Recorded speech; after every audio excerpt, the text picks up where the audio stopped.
The raven spotted the toad long before anyone else would have bothered to look. Most creatures overlook small green lumps sitting by a pond, but this particular lump wore a hat. Not just any hat, a tiny felt thing tilted to the side with the confidence of someone who knew they were important. The raven glided down, curious, because ravens always sniff out trouble or magic, and this toad looked like he might be a mix of both. The toad glanced up.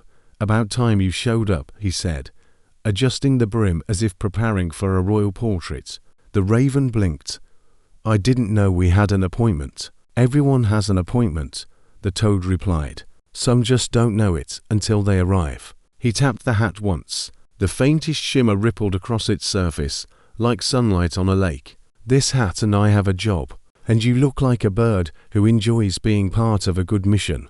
The raven had never been recruited by an amphibian before, but hey, first time for everything. "All right then, what's the mission?" The toad puffed his throat with theatrical importance. "People have forgotten how to be kind. They argue over crumbs. They sulk over nothing.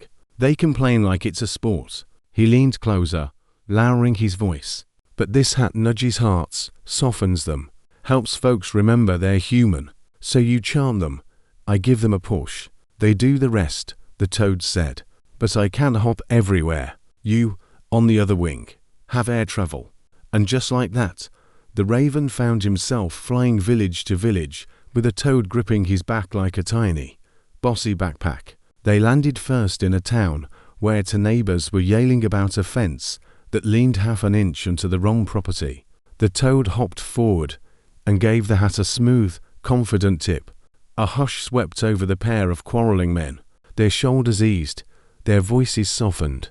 One muttered, "It's just a fence." The other sighed, "Yeah, want some tea?" Resolution achieved in under a minute.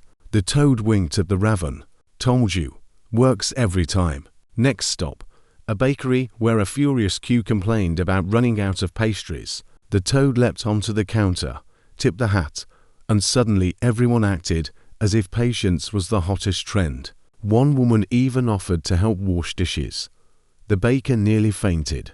By the time twilight painted the sky orange, the duo had traveled through forests, towns, and even a grumpy caravan of traveling merchants. Everywhere the hat worked its quiet pull, smoothing rough edges, nudging tempers back into check, and reminding people they weren't meant to walk the world like storm clouds.